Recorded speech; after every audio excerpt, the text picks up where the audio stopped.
Ibu-ibu dan saudara-saudari sekalian, ikhwani wa akhwati fiddin, a'azzakumullah. Mari kita awali sejenak ta'lim kita di kesempatan Sabtu sore hari ini dengan sama-sama membaca kalimat basmalah. Bismillahirrahmanirrahim. Alhamdulillahi Rabbil Alamin. Alhamdulillahilladzi anzala as-sakinata fi qulubil mu'minin liyazdadu imanan ma'a imanihim. Asyhadu an la ilaha illallah wa asyhadu anna Muhammadar Rasulullah. Allahumma salli ala sayyidina Muhammad wa ala alihi wa ashabihi ajma'in. La hawla wa la quwwata illa billahil aliyyil azim. Amma ba'd. Alhamdulillah, dengan izin Allah sore hari ini kita kembali diberi kesempatan untuk bersama-sama menjemput sukses ukhrawi. Inilah dambaan kita semua. Andai saja gerbang sukses ukhrawi itu betul-betul bisa kita masuki,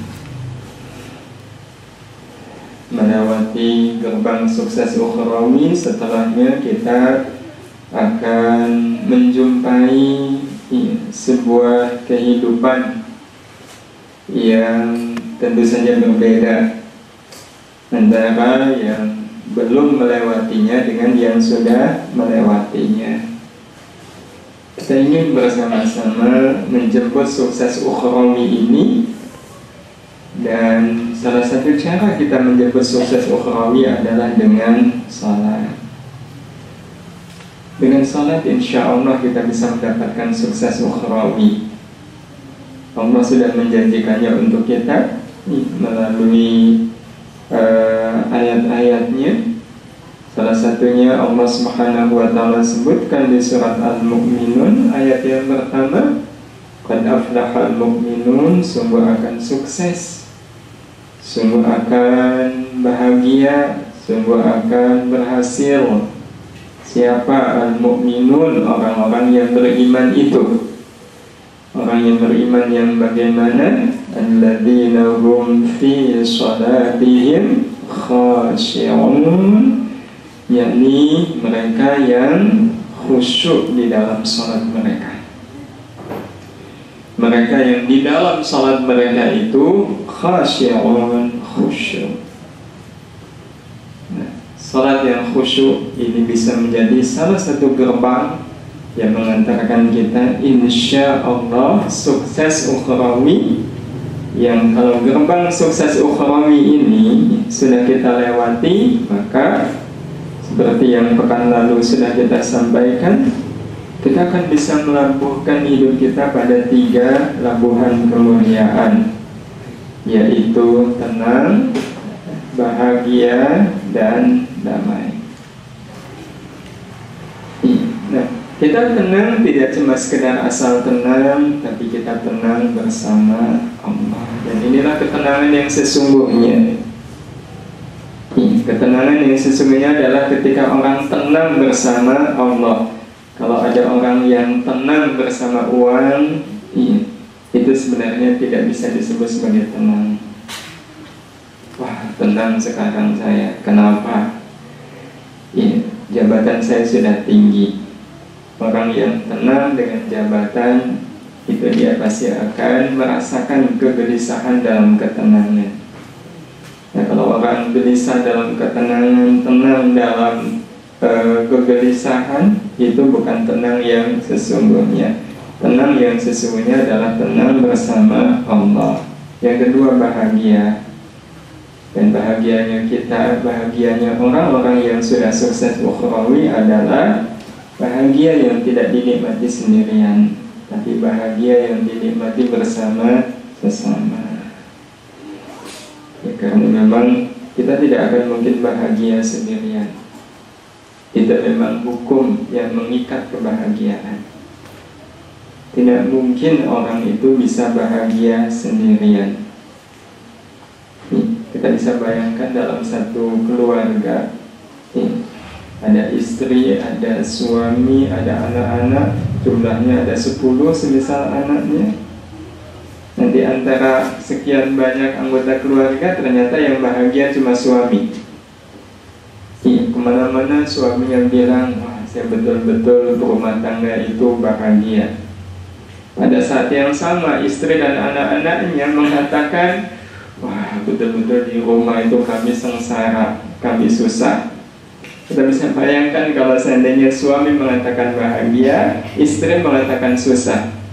Itu kira-kira bahagianya suami, bahagia yang bagaimana Bapak Ibu? Bahagia yang aneh. Kebahagiaan itu hanya akan dikatakan bahagia kalau suami bahagia, istri bahagia, anak-anak bahagia. Bahagia tidak mungkin bisa dirasakan sendirian, sebagaimana tenang tidak akan mungkin dirasakan tanpa bersama Allah. Dan damai itu adalah sukses ukhrawi bersama diri sendiri.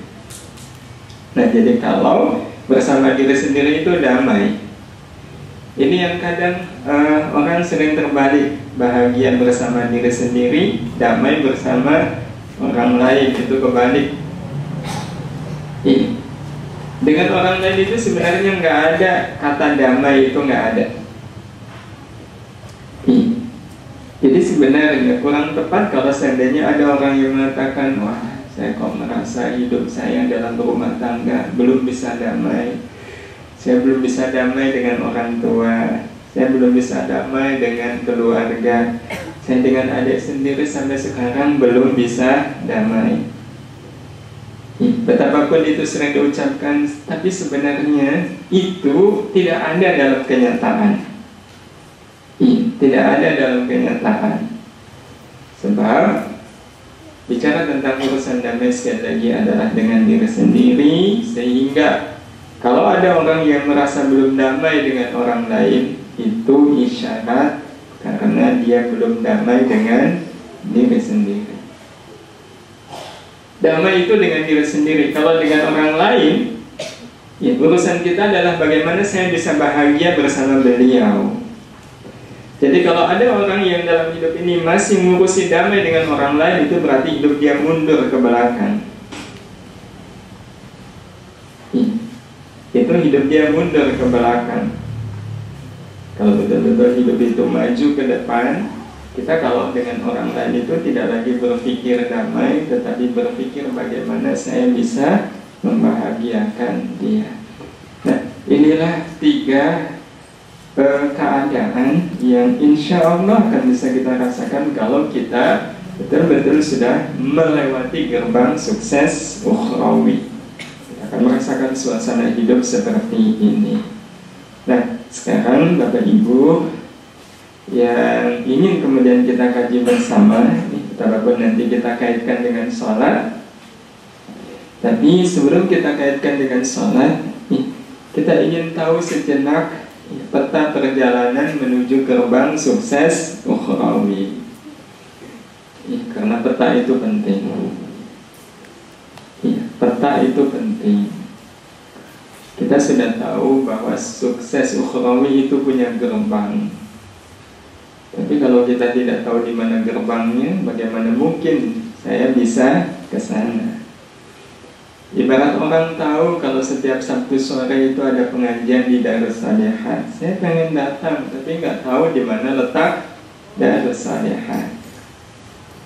Tapi ingin datang, tapi tidak berusaha untuk tahu di mana letaknya. Kira-kira kapan dia bisa hadir di majelis pengajian ini? Tidak akan pernah. Iya, katanya kalau Sabtu sore ada pengajian yang di Darus Salihat. Oh iya, kalau Bapak Ibu mau hadir silahkan, ya insya Allah. Tapi dia tidak berusaha untuk tahu di mana letak Darus Salihat. Tidak akan pernah bisa ada di sana. Nah, demikian pula halnya bicara tentang sukses ukhrawi. Siapa di antara kita yang tidak menginginkannya? Semua kita menginginkannya. Pertanyaannya, di mana letak sukses ukhrawi itu berada? Gerbangnya di mana, Bapak Ibu? Kita ingin bahas peta itu. Dan peta itu sebenarnya tidak jauh-jauh amat. Memang inilah peta perjalanan hidup kita. Inilah peta perjalanan hidup kita. Hadirin hadirat yang dirahmati Allah, inilah gambaran tentang peta perjalanan hidup kita. Ini jalan yang menggambarkan jalan yang apa, Bapak Ibu? Penuh dengan lika-liku. Nah, saya ingin bertanya, kan kita semua sudah menjalani hidup. Ya, kalau kita sudah menjalani hidup, berarti kita sudah merasakan perjalanan hidup yang sudah, bahkan mungkin sedang kita jalani saat ini. Kita merasakan perjalanan hidup kita lurus atau penuh lika-liku, Bapak Ibu.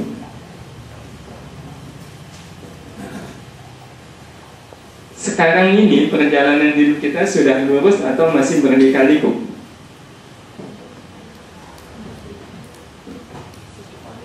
Masih variatif. Itu bahasa lain dari kita merasakan hidup ini memang penuh lika-liku. Ya, masih berlika-liku. Tapi tahukah kita akan ada saat di mana lika-liku perjalanan hidup kita ini akan bertemu dengan persimpangan. Nah, ini persimpangannya. Ya, kalau sudah ketemu dengan persimpangan, pertigaan begini, maka kalau kita ingin meneruskan perjalanan, kita harus apa, Bapak Ibu? Memutuskan, kan? Memutuskan untuk apa? Belok kanan atau belok kiri. Mungkin lurus. Kalau jalannya begini, berarti sudah tidak ada lagi kemungkinan untuk terus. Iya. Yang ada adalah memilih ke kanan atau ke kiri. Nah, kalau berdasarkan umur, berdasarkan umur, kita sudah kepentok jalan seperti ini belum, Bapak Ibu? Perjalanan hidup kita ini sudah sampai di sini belum? Sudah? Berdasarkan umur ini? Sudah. Gimana kita harus memutuskan?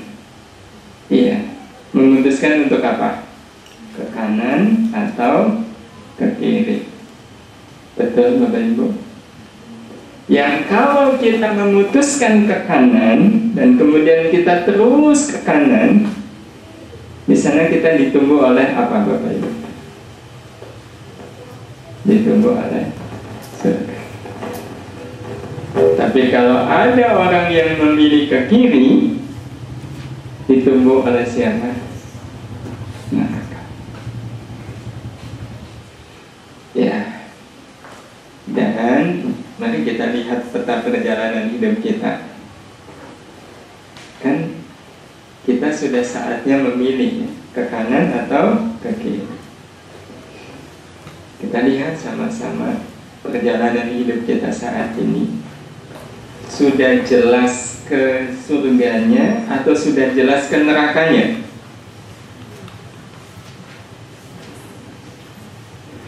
Jawabannya apa, Bapak Ibu? Kalau ke kanan kan berarti sudah jelas ke surga. Kalau ke kiri berarti sudah pasti ke neraka. Nah, perjalanan hidup kita sampai saat ini sudah jelas kemana? Ke surganya atau ke nerakanya? Dari yang kita jalani saat ini, mana yang lebih jelas, Bapak Ibu? Ke Kata sebagian orang, Pak Safari, saya belum jelas dua-duanya. Ke surga nggak jelas, ke neraka juga nggak jelas. Nah, kalau ke surga nggak jelas, ke neraka nggak jelas, berarti peta perjalanan hidup kita baru sampai di mana? Masih penuh lika-liku. Ya. Kalau ada orang yang merasa perjalanan hidupnya masih penuh dengan lika-liku, berarti dia dengan tujuan itu sudah dekat atau masih jauh? Masih jauh. Iya, masih jauh. Ibaratnya kalau semisal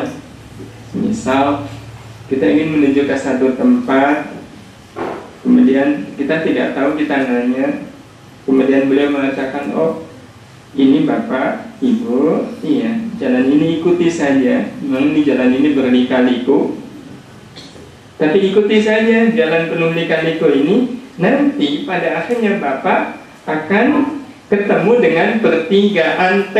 Ya, orang suka menyebut seperti ini kan, pertigaan T.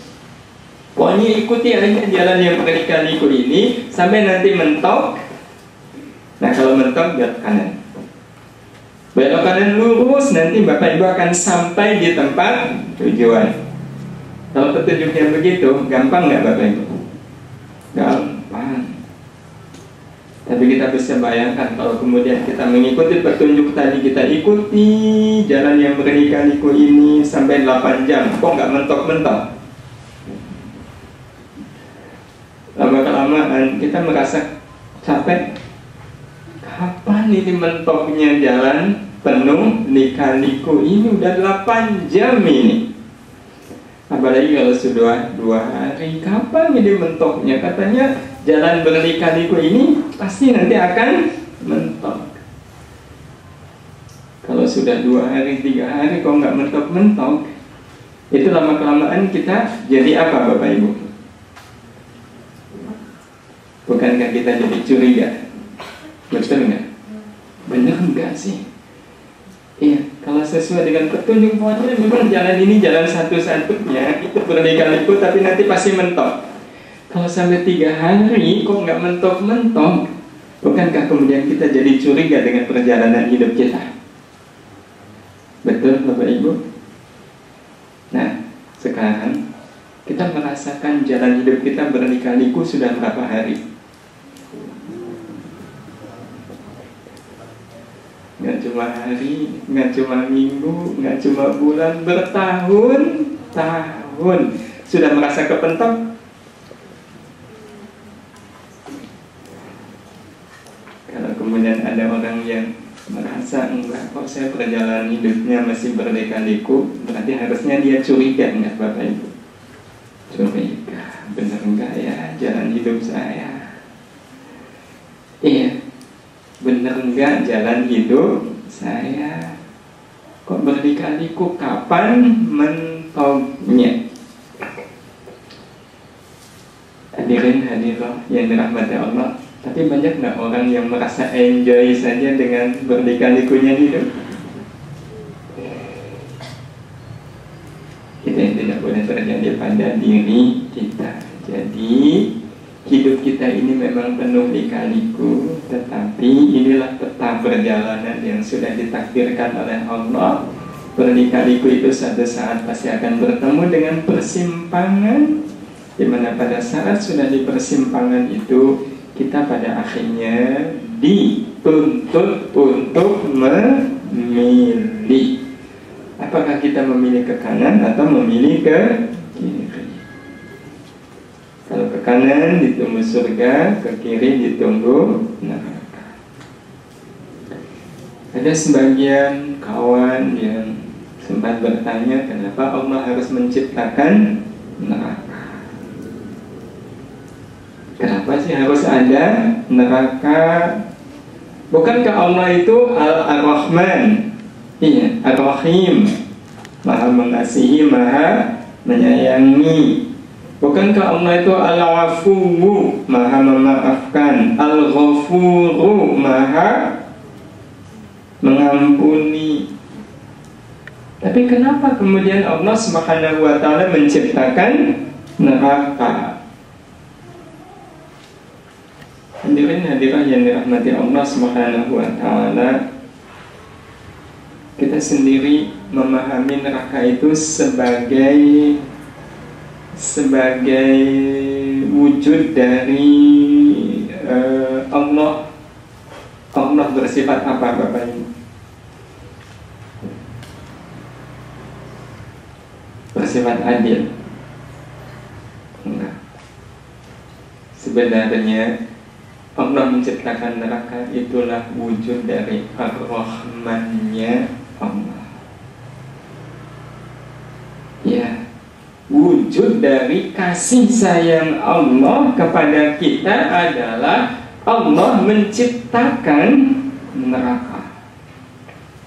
Kita katakan itu kasih sayang, itu nikmat dari Allah.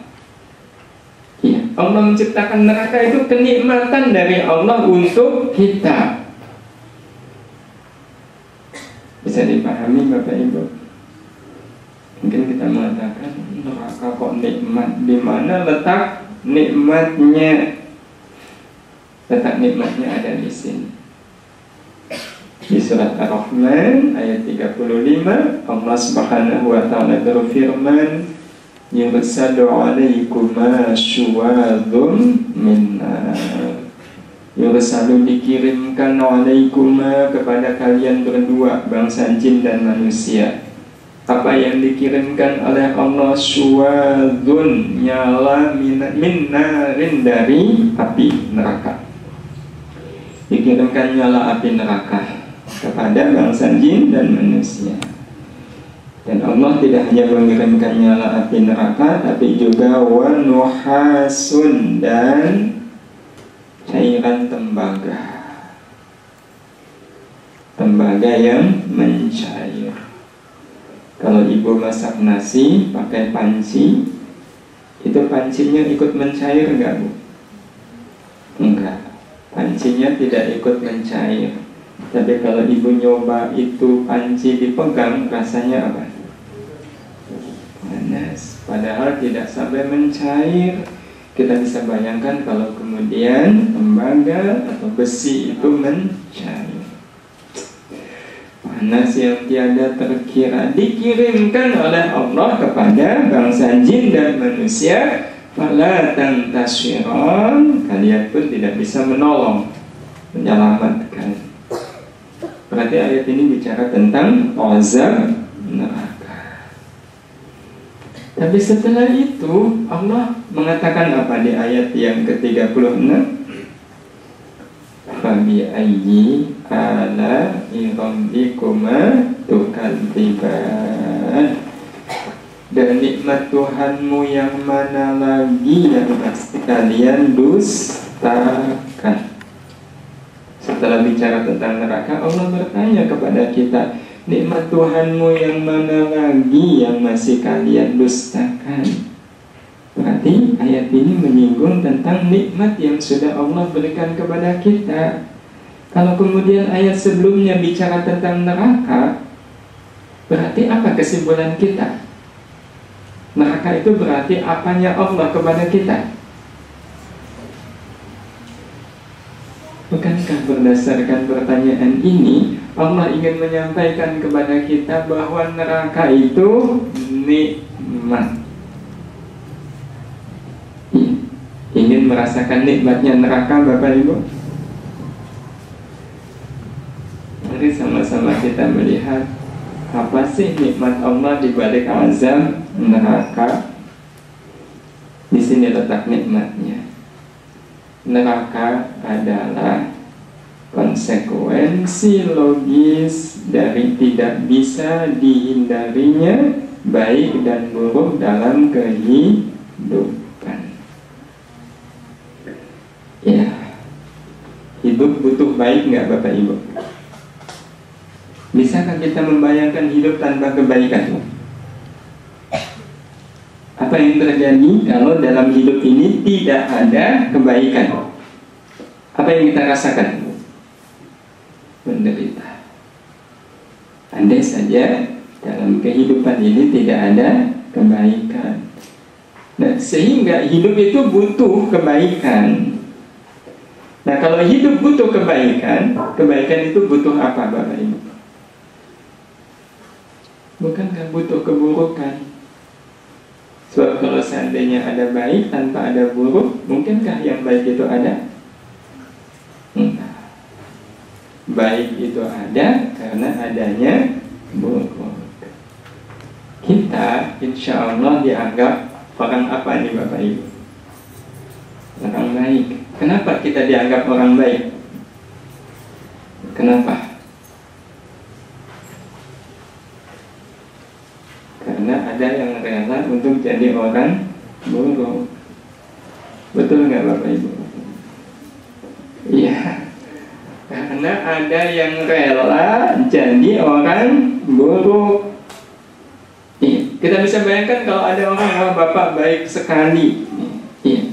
Kenapa Bapak orang baik? Ya karena saya memang baik. Iya.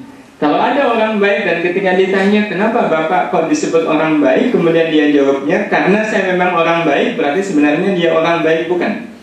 Bukan. Iya, dia bukan orang baik. Kita disebut orang baik itu sekali lagi kalau ya karena ada orang lain yang rela untuk jadi orang buruk. Jadi kita disebut orang baik itu sebenarnya atas jasa siapa?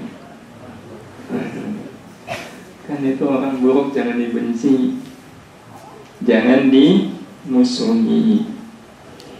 Sebab betapapun kita sudah jadi orang baik katakan ya, tapi kalau kita kumpul dengan orang yang lebih baik,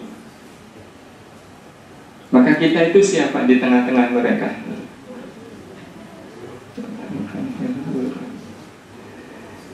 Nah, hadirin-hadirat yang dirahmati Allah Subhanahu wa Ta'ala, sehingga ini bagian dari kaidah. Cara yang dilakukan oleh Allah untuk meneguhkan yang baik adalah menciptakan yang buruk. Ya, menciptakan yang buruk sehingga dalam kehidupan ini ada baik dan ada buruk. Iya. Kebaikan itu akan teguh karena adanya keburukan. Andai saja tidak ada keburukan, maka kebaikan itu pun akan hilang. Iya, kalau semua orang baik, tidak ada orang buruk, maka sebenarnya apakah ada orang baik? Nggak ada. Iya, nggak ada. Nah, jadi karena itulah kehidupan butuh kebaikan. Dan kebaikan itu hanya akan ada karena adanya keburukan. Nah, terus adakah lanjutannya? Ada. Ini sunatullah berikutnya. Iya. Dan sunatullah dari adanya baik dan buruk adalah adanya balasan. Kenapa? Iya, untuk meneguhkan bahwa baik dan buruk itu beda. Baik dan buruk itu tidak sama. Nah, karena baik dan buruk itu tidak sama, kira-kira balasannya sama atau beda? Sekarang kalau seandainya baik dan buruk nggak ada balasan, ya, nggak ada balasan. Ya pokoknya kalau orang mau baik silakan, kalau mau buruk ya silakan, nggak ada balasan apa-apa. Orang cenderung untuk memilih yang mana Bapak Ibu? Yang buruk. Iya. Atau kalaupun ada balasan, balasannya sama. Balasannya sama. Yang sholat dan yang tidak sholat balasannya sama. Yang suka nolong orang dengan yang suka mentung orang balasannya sama. Orang akan berpikir untuk apa Bapak Ibu? Ya, buat apa baik kalau ternyata balasannya sama dengan yang buruk? Buat apa saya melakukan yang baik kalau saya tidak mendapatkan balasan, dan orang yang buruk juga tidak mendapatkan balasan? Buat apa? Jangankan baik dan buruk ya, kalau seandainya kita lihat pemandangan begini, Satu tidur, satu sholat. Tidur kan sebenarnya tidak bisa disebut sebagai buruk. Betul nggak Bapak Ibu? Tapi kalau bicara soal balasan, apakah sama balasan orang yang sholat dengan orang yang tidur? Apa balasannya sama? Seandainya orang yang sholat dan orang yang tidur balasannya sama, kita pilih mana? Balasannya beda saja tetap milih tidur. Apalagi kalau balasannya sama, ngapain sholat kalau ternyata balasannya sama dengan orang yang tidur? Karena itu logis kalau kemudian pada akhirnya yang baik dibalas dengan kebaikan, yang buruk dibalas dengan keburukan. Ini sama nggak dua ini Bapak Ibu? Kita bisa bayangkan kalau balasannya sama. Ya, kalau sama buat apa ada baik dan buruk? Karena itulah kemudian balasannya dibedakan. Kalau baik balasannya surga, kalau buruk balasannya neraka. Ya, balasan yang berbeda inilah yang membuat kita pada akhirnya lebih terpanggil kemana Bapak Ibu? Kepada yang baik atau yang buruk? Bukankah kepada yang baik? Berarti Allah menciptakan neraka itu biar apa Bapak Ibu? Biar kita tidak tertarik kepada yang buruk. Kalau memang itu tujuan Allah Subhanahu wa Ta'ala menciptakan neraka, berarti bukankah neraka itu adalah nikmat dari Allah Subhanahu wa Ta'ala untuk kita? Coba aja nanti, ya, neraka itu betul-betul nikmat. Kapan? Pada saatnya nanti, semisal ada orang masuk surga, tapi kebetulan surganya kelas bawah. Iya, karena surganya kelas bawah dengan neraka itu ya nggak jauh-jauh amat. Jadi dia bisa melihat ke arah neraka nggak? Bisa. Pada saat dia nengok ke neraka dan dia berada di surga, tapi surganya paling bawah, maka berada di surga yang paling bawah pada saat melihat neraka itu merasakan apa Bapak Ibu? Nikmat. Merasakan nikmat. Karena itu betul kalau Allah kemudian bertanya kepada kita, Fabi ayyi ala'i rabbikuma tukadziban. Nah, tinggal bagaimana kemudian nikmat bernama neraka ini betul-betul kita wujudkan dalam kehidupan kita. Ya, inilah hidup. Sebenarnya tidak lebih dari berjalan menuju surga atau neraka. Ya, sehingga ya, kalau kita kembali kepada peta perjalanan menuju sukses ukhrawi, ya, sekali lagi bermula dari hidup kita yang penuh dengan lika-liku, tapi akan ada saat dalam perjalanan hidup kita dihadapkan pada persimpangan seperti ini, di mana kalau kita ke kanan kita ditunggu oleh surga, kalau ke kiri ditunggu oleh neraka. Kalau seperti ini berarti apa yang harus kita putuskan ketika kita sudah sampai di sini? Bukankah kita harus segera membuat keputusan? Apa keputusan kita? Belok kanan. Setelah belok kanan, lurus. Karena itulah kalau kita sebutkan tentang peta perjalanan menuju surga, yang ini adalah bagian dari peta perjalanan menuju sukses ukhrawi adalah belok kanan, lurus. Sederhana nggak Bapak Ibu peta perjalanan ke surga itu? Belok kanan, lurus. Ya, inilah yang betul-betul sedang ditunggu-tunggu dari kita oleh kehidupan kita sendiri. Sudahkah kita memutuskan untuk belok kanan? Sudah belok kanan belum Bapak Ibu? masih sanksi. Aduh, kalau saya bilang sudah, kok kayaknya belum. Tapi kalau saya bilang belum, ya Allah, berarti selama ini kemana? Ya, kita pantas untuk curiga dengan perjalanan hidup kita selama ini. Kalau kita merasa sampai saat ini perjalanan hidup kita masih penuh dengan lika-liku. Nah, mungkin saya perlu menyampaikan bahwa pengertian lika-liku di sini, bukan lika-liku, ya saya merasakan perjalanan hidup saya penuh lika-liku. Kadang punya uang, kadang tidak punya uang. Kadang saya merasakan hidup ini mudah, kadang saya merasakan susah, kadang sakit, kadang sehat. Saya merasakan perjalanan hidup saya penuh lika-liku, kadang berhasil, kadang gagal.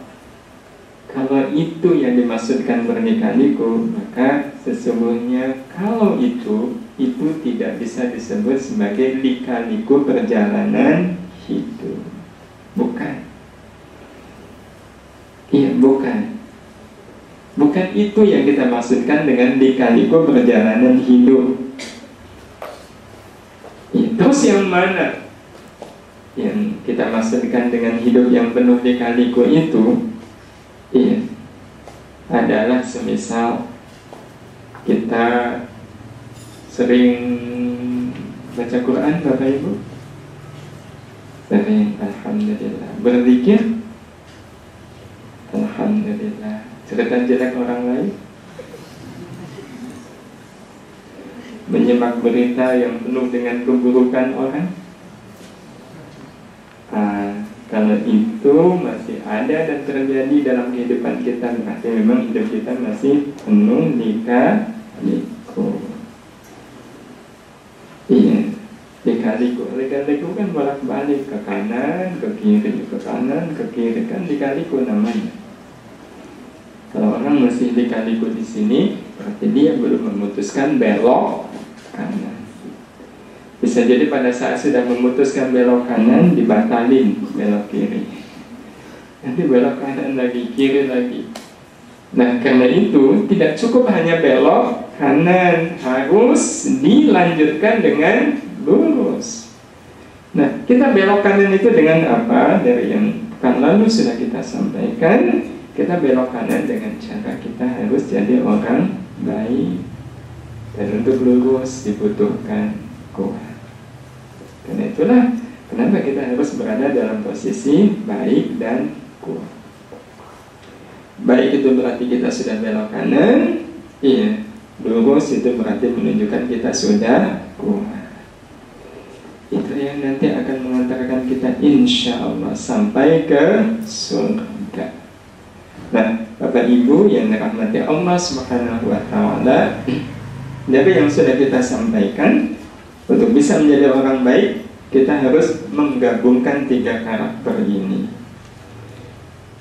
Menggabungkan 3 karakter ini. Apa 3 karakter itu? Yang pertama, ikhlas. Yang kedua, jujur. Dan yang ketiga, tawadhu. Kalau 3-tiganya berarti insya Allah kita belok kanannya sempurna. Jadi ibarat kita naik mobil, membelok kanan, itu kita harus memutar kemudi kita 3 kali, baru tancap gas lurus. Kalau muternya baru 2 kali, kemudian tancap gas, kira-kira ketemu apa? Pagar rumah orang. Karena kalau baru 2 kan berarti rodanya belum sempurna belok kanan.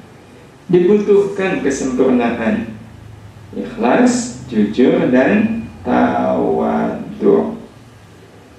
Nah, yang kemarin sudah kita bahas adalah pengertiannya. Ikhlas. Masih ingat Bapak Ibu? Inilah ikhlas, menjadikan apapun sebagai kesempatan melakukan yang terbaik untuk Allah Ta'ala. Itulah yang kita maksudkan dengan ikhlas.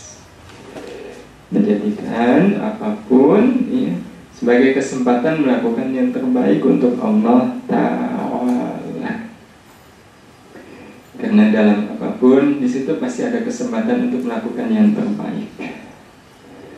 Hatta apapun itu sebuah keburukan, dosa semisal, itu buruknya luar biasa. Tapi dalam dosa, adakah sesuatu yang adakah kebaikan yang bisa kita dapatkan dari dosa? Ada nggak Bapak Ibu? Ada. Kalau dosa itu belum kita lakukan, maka kebaikannya berupa apa? Tidak melakukannya.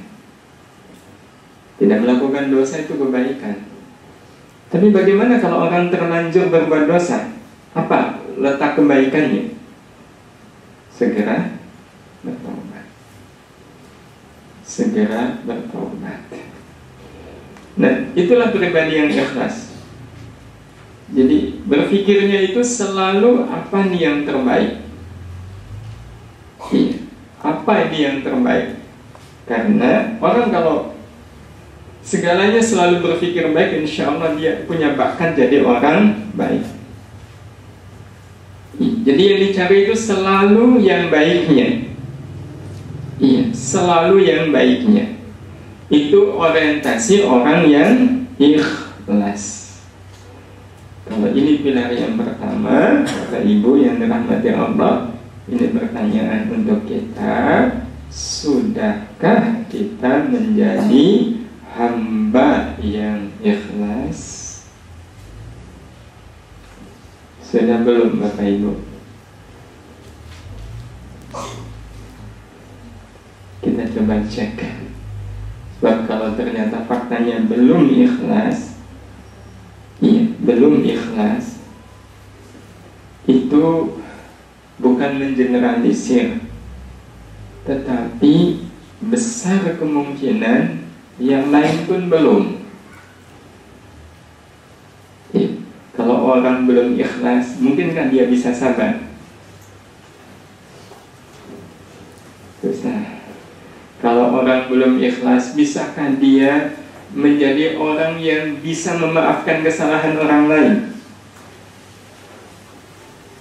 Dia belum menjadi pribadi yang ikhlas. Kemudian ada yang menyakiti, bisakah dia memaafkan kesalahan orang yang menyakiti? Kalau dia belum ikhlas, menjadi berat.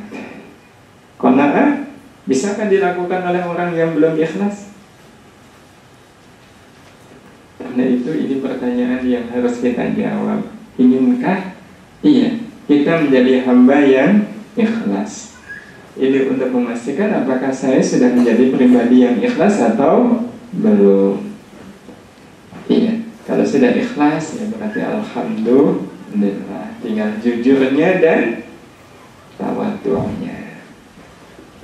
Nah, Bapak Ibu yang dirahmati Allah Subhanahu wa taala, untuk memastikan apakah saya sudah menjadi orang yang ikhlas, memang kita perlu menjawab pertanyaan ini dulu. Kalau kita ditanya, inginkah kita menjadi orang yang ikhlas? Apa jawaban kita, Bapak Ibu? Ingin? Saestu, Bapak Ibu ingin jadi orang ikhlas? Saestu. Ingin atau sangat ingin, Bapak Ibu? Sangat ingin. Acungkan tangan yang mengatakan, kalau saya nggak mau saya jadi orang ikhlas. Ada? Semua kita menginginkan jadi orang ikhlas. Sekarang Bapak Ibu yang dirahmati Allah, kita punya barang kita dipinjam teman. Apa barangnya? Ya bisa macam-macam. Mungkin teman kita pinjam ini, tapi bisa pula pinjam laptop, pinjam HP, pinjam sepeda, pinjam arloji. Nah, dipinjam oleh dia, kemudian kembali dalam keadaan rusak. Kembali dalam keadaan rusak. Pertanyaannya, ikhlaskah kita menerimanya?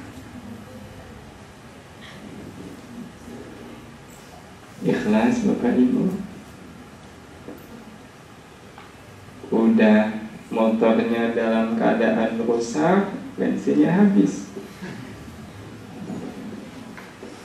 kotor lagi, penuh dengan lumpur.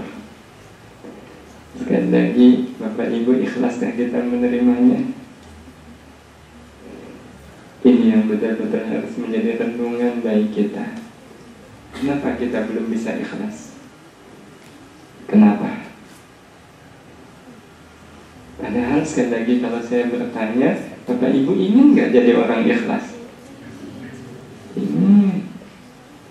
Dan ketika terjadi peristiwa ini pada diri kita, itu berarti kita punya kesempatan untuk apa? Bukankah kita punya kesempatan untuk ikhlas? Kesempatan itu ada di depan kita atau jauh dari kita? Dekat atau jauh kesempatan untuk ikhlas kalau kita mengalami kejadian seperti ini? Dekat. Tapi kenapa tidak diambil? Ada apa dengan diri kita? Padahal sekali lagi ketika kita ditanya ingin nggak jadi orang ikhlas, kita langsung mengatakan ini. Hadirin hadirat yang dirahmati Allah. Padahal ini padahal lagi. Di sisi yang lain kadang kita bisa melakukan yang sebaliknya. Iya. Sebaliknya itu maksudnya begini.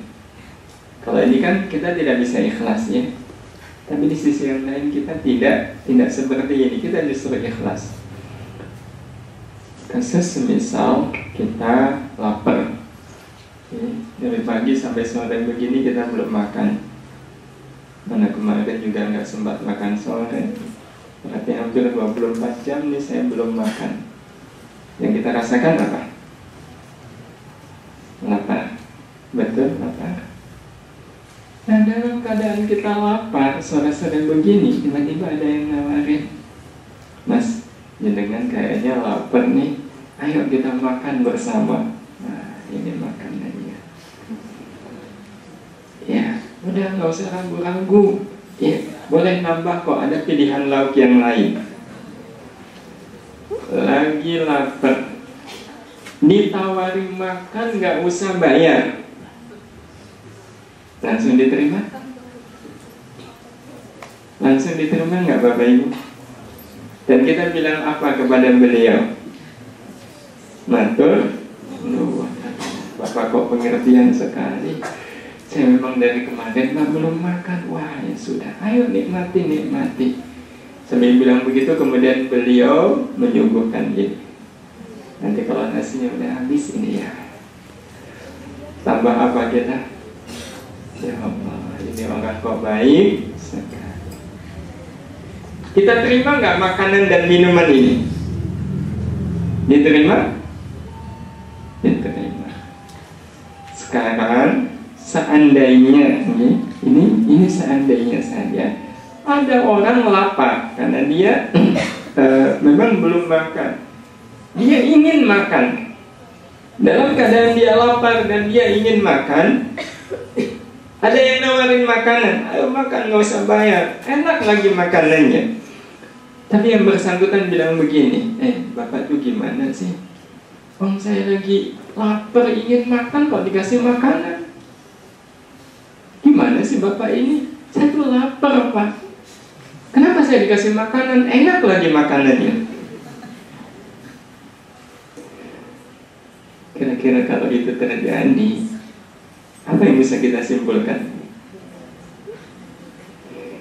Saya tuh haus, ini sudah dari kemarin gak minum. Kenapa saya lagi haus gini dikasih minum? Enak lagi minumannya, gimana sih? Saya tuh lagi haus, ingin minum, tapi kok dikasih minum? Heran kita kalau ada orang begitu. Heran.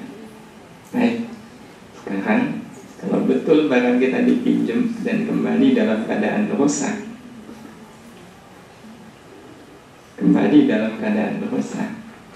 maka sebenarnya teman yang pinjam itu sedang nawarin apa kepada kita?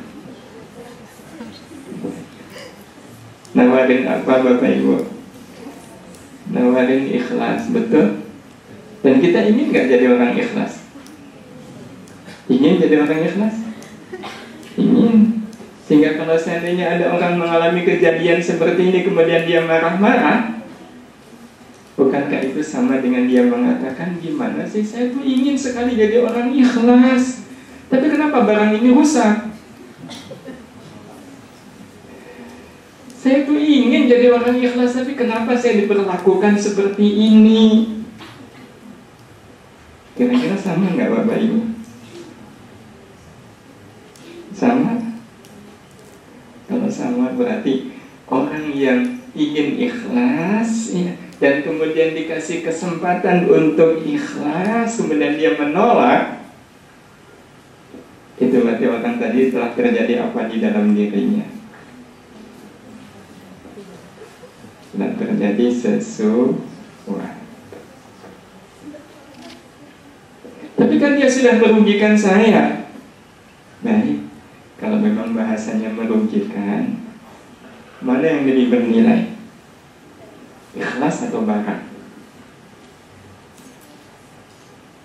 Mana yang lebih bernilai? Ikhlas atau barang? Ikhlas. Dan kita bisa mendapatkan ikhlas, syarat barangnya apa? Kalau dia mengembalikan motor dalam keadaan sudah dicuci bersih, ya, bensinnya penuh, apa ada kesempatan bagi kita untuk ikhlas? Kalaupun ada orang bilang, wah kalau begitu saya ikhlas sekali, motor saya dipinjam ikhlas. Kalau ada orang bilang ikhlas, ikhlas seperti itu ada isinya enggak? Itu ikhlas yang enggak ada isinya. Ikhlas yang ada isinya, yang ada maknanya adalah kalau kembali dalam keadaan rusak. Bukankah di situ ada kesempatan bagi kita untuk ikhlas? Dan kalau kita memahami, harusnya sikap kita kepada teman yang minjem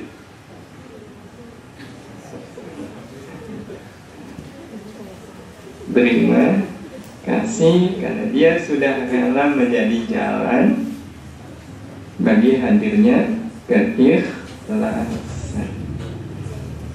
Hadirin hadirat yang dirahmati Allah, kita harusnya kasihan kepada beliau, karena kita yakin barang yang dipinjam dan rusak itu apa disengaja dirusak pada dia?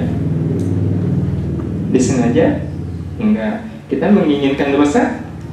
Sebenarnya kan enggak. Berarti sebenarnya yang membuat barang kita waktu dipinjam dia rusak itu siapa? Siapa? Itu kan ketentuan keputusan dari Allah. Berarti sebenarnya orang tadi itu orang yang sedang apa? Sedang diperankan oleh Allah Subhanahu wa Ta'ala agar kita bisa mendapatkan keikhlasan melalui dia.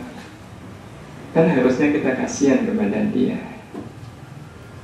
Bukti kita kasihan, kita bilang apa? Sudah Pak, nggak apa-apa. Iya, nggak apa-apa.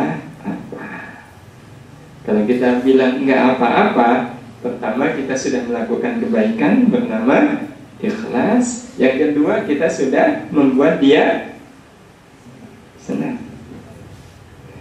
Aduh Pak, apa saya ganti? Nggak usah, jangan diganti. Sebab kalau kita minta, ya ganti ya.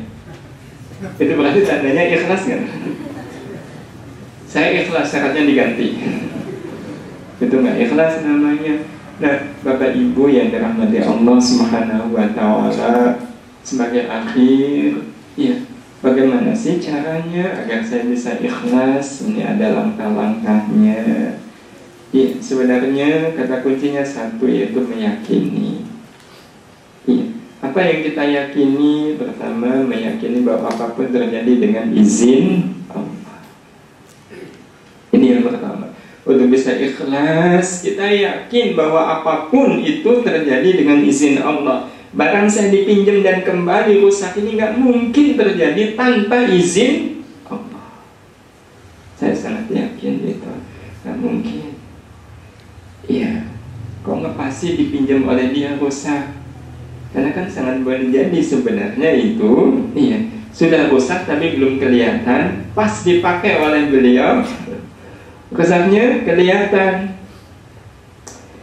Jadi nggak mungkin terjadi tanpa izin Allah Subhanahu wa Ta'ala. Ini keyakinan yang pertama. Nah, keyakinan yang kedua, meyakini bahwa apapun yang Allah izinkan terjadi atas diri kita pasti membawa kebaikan. Ya, pasti membawa kebaikan, pasti. Iya, pasti. Dan kebaikan itu menjadi jawaban. Contoh sederhana. Yang namanya guru kalau bikin soal ujian untuk murid-muridnya, itu anggenipun damel soal ujian, sudah disiapkan jawabannya belum? Sudah disiapkan jawabannya? Mungkinkah ada guru yang bikin soal asal bikin soal aja? Jawabannya apa? Nggak tahu, terserah. Mungkin? Kalau ada, itu guru mempersulit dirinya. Begitu dikerjakan bingung ini, saya juga nggak tahu ini kemarin bikin soalnya asalan. Kalaupun multiple choice, pasti akan menyiapkan satu jawaban yang benar. Ibu kota Jawa Tengah, A. Surabaya, iya. B. Bandung, iya. C. Yogyakarta, D. Balikpapan. Nah, E-nya pasti apa? Semarang. Kalau E-nya Klaten, nah itu udah. Iya, itu dia cuma dapat capek bikin soal, tapi kemudian soal itu akhirnya tidak dianggap. Nah, berarti kalau seandainya Allah ngasih masalah kepada kita, ada jawabannya nggak Bapak Ibu? Allah sudah menyiapkan jawabannya, dan jawabannya itu adalah kebaikan untuk kita. Sehingga ini nanti yang ketiga adalah meyakini bahwa peristiwa adalah gerbang menuju amal baik. Iya, berarti ini bagian dari kunci keikhlasan adalah mencari apa nih kebaikan yang bisa saya lakukan dari peristiwa seperti ini. Saya dihina orang, apa nih kebaikannya? Jadi selalu sibuk dengan kebaikan, tidak sibuk dengan keburukan. Dan Allah Subhanahu wa Ta'ala mengirimkan peristiwa, kejadian atau apapun kepada kita adalah agar bisa menjadi jalan bagi kita untuk mendapatkan kebaikan. Kalau kita nggak pernah sakit, kapan kita bisa mendapatkan kebaikan dari sakit?